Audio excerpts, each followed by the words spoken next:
อดฤดูปีหนึ่งเขาจะเลี้ยงเท่านึงก็คือกบน้อยทุกคน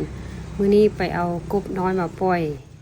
อ่างน้อยๆเฮานี้เอามาปีหนึ่งละ400ตัวเนาะเขาจะปล่อยไว้เลี้ยง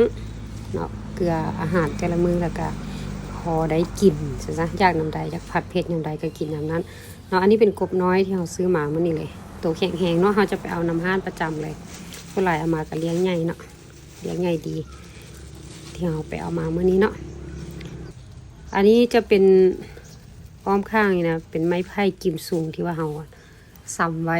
เพื่อว่าจะขึ้นสวดเอาไปปลูกเอาไว้เลี้ยงตัวอ้นเนาะหลายเลยแหละฝนแบบนี้เจ้าหน้าเขาก็ขึ้นไปทางเกียมสถานที่แล้วเนาะอันนี้จะเป็นอ่างปลาดุกเขาเนาะปลาดุกมื้อนั้นเอามาหลายคือกันเนาะ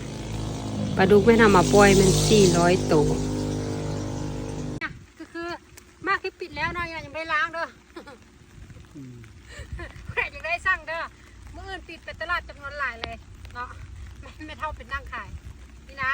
โลเท่าไหร่ไม่เท่า20,000บ่หรือ15,000นี่แหละประมาณนี้แหละตามท้องตลาดเลยแต่ว่าแซ่บเด้อทั้งแซ่บทั้งมันผู้ใดอยากได้แนวสั่งได้เด้อถ้าท่านใดอยากได้แกนแนวพันธุ์มากอ่อนที่มีรสชาติแซ่บมันเหนียวปลูกง่ายดูแลง่ายแล้วก็เป็นไวเนาะ2 เดือนปลายเป็นแล้วก็บ่จำเป็นที่ต้องเฮ็ดครั้งเลยเนาะสามารถปลูกกินในครัวเรือนหรือว่าปลูกขายเป็นสินค้าได้เนาะถ้าว่าสนใจทักเพจได้เลยหรือว่าติดต่อมาที่เบอร์ทางเพจเฮาเนาะ94246395สำหรับแนวพันธุ์แม่นมีพร้อมส่งเลยเด้อ